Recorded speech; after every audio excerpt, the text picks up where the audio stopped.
Hello folks, this is Johnny again, and today I want to make a very general modern djenty metalcore tone.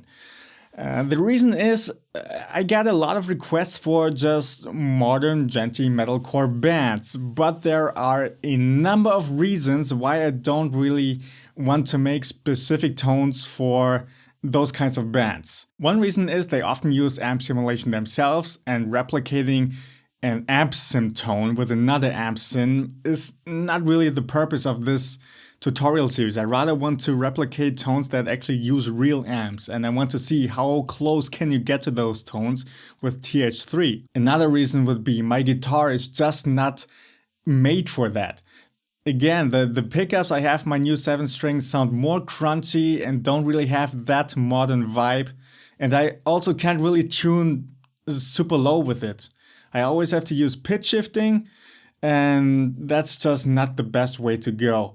It also pitch shifts the frequency response of the pickups, and then bottom line, I'm just not getting a good DI sound that fits this kind of genre. And then when you as the viewer try to copy exactly what I do here, you may very well get very different results. So, instead of going for any specific metalcore band or djenty band, I rather want to wrap it all up in one tutorial, and I will show you 2 amps and 2 caps that will get you in the ballpark. And then from there you just have to tweak for yourself and fiddle and experiment for yourself to get to the tone that you want to have. So, I already prepared a little something here for my pre-amp chain. The pitch shifter to shift down to F sharp, and then noise gate and the tube screamer. So the first noise gate is just to catch the noise coming from the guitar. And this works more like an expander than the tube screamer, basic settings for modern djenty tones. And then this hard gate. So this is set in a way that it really clamps down tightly for staccato riffing. Expander down, ratio down, release super fast, and then set the threshold for the gates however you need it. And now amp wise, let's go for the first amp. It's the Burns Fear Lead. So that is the Engel Fireball. And let's also go with the Engel Cap. Let's switch to the 57 mic. Let's just see what we got right now. Yeah, it needs a little bit of mic placement and EQ work. So let's just tweak a little bit and see what happens.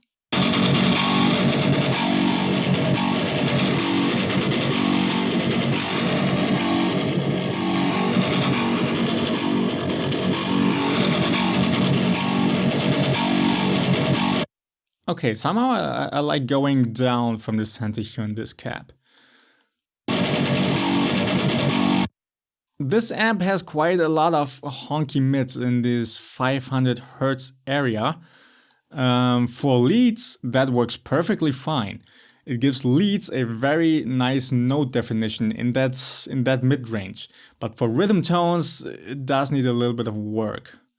So let's check this out. I rather want to go with the parametric EQ to tweak that, because this EQ has very wide cues and I don't want to lose too much of the tone.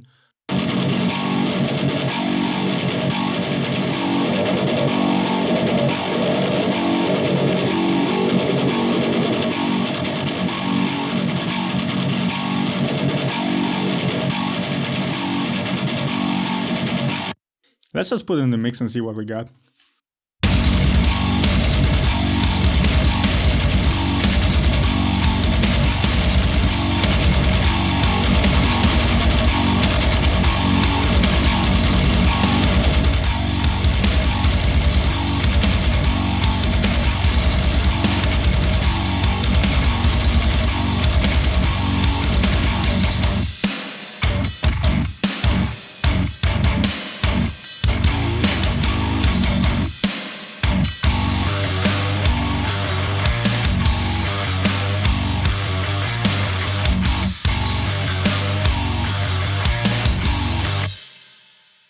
Yeah, something around those lines. And from here we could tweak a couple of resonances. For example, I hear something in 600 Hertz, that area. Let's just check this out real quick.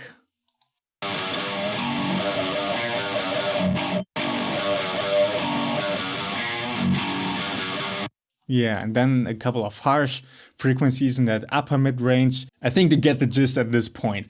And so this is the first setup that you can try. The angle amp and the angle cap works quite well actually.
Okay, and now the second configuration starts off with the Randall T2 Boost as the amp, and then we're going to switch to the Soldano 2x12 cap. Let's see what this gives us right now.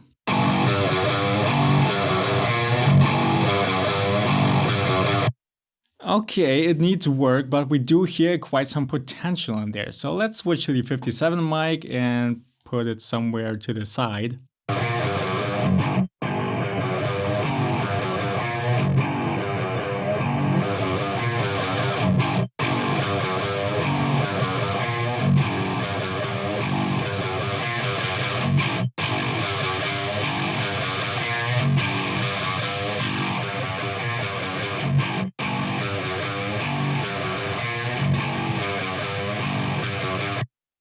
Okay, something around those lines, and this needs some EQing.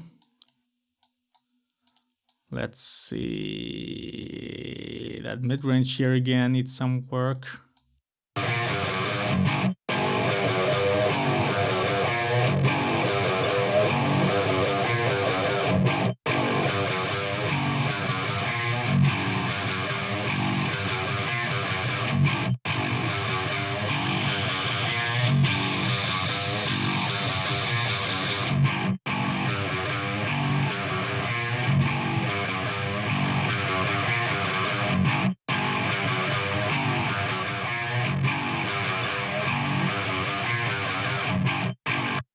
Okay, let's try putting that in the mix.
Yeah, and there we have it, 2 setups that get us in the ballpark. So the Angle Fireball or the Randall T2 work very well for a modern Djenty tone, and then the Angle Cap or the Soldano Cap, and you can really mix it up however you want between those 2 configurations. And those 2 tones of course need their respective post EQ, and this right here is just the rough setup. This is definitely not mix ready, it would still need a little bit of work, but just to get the basic tone down, I think these 2 setups work quite well. You also may have noticed on the Randall you have much more low end going on, much more girth down there. This really depends on what you want to do. If you want to have a bit more of a thinner low end and a tighter low end, then go for the Angle, but watch out for the lower mid range. And if you want to have it the other way around, then go for the Randall. I personally like a bit more girth in my rhythm guitar tones, so I would personally rather go for the Randall. I notice in a lot of these modern djenty metalcore bands, the guitars themselves are actually rather thin and weak. It's rather the full context of the punchy drums and the girthy bass that make everything sound so big and rich. But the guitars alone are actually rather scratchy. Okay, and just for the fun of it, let me show you my personal go-to djenty tone that I created. Where is it? Ah, here. Turn on the pitch shifter. This is what it sounds like.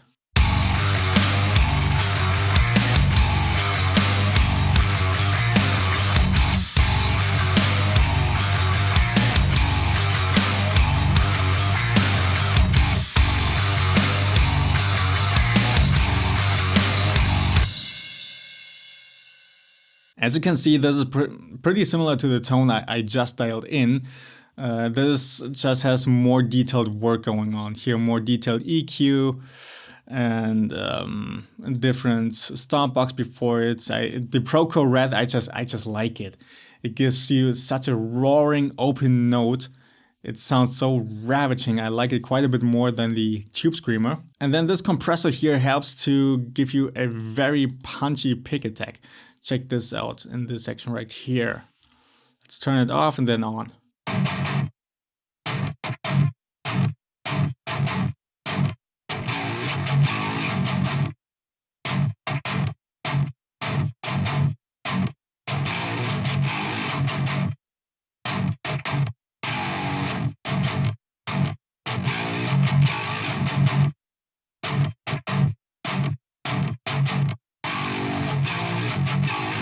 So this has an attack of 10 milliseconds and a fast release. And the drive pretty much says how much you push the signal into the threshold. And by default, it's set very high actually, and it totally smashes your tone. So you really need to be careful with this one. And then what's cool about this compressor is the sidechain. So when you filter out the low end and you use the sidechain, then that means the low end of the palm mutes doesn't really activate the compressor so much. So your tone doesn't get squashed too much and it doesn't wobble around too much. It's rather triggered by the upper range and the pick attack. And this really helps to give you a punchy pick attack while maintaining a sort of transparent sound. Okay, and that's it for this tutorial. I hope you enjoyed this. Please give it a like and subscribe, leave a comment below, and I will see you next time.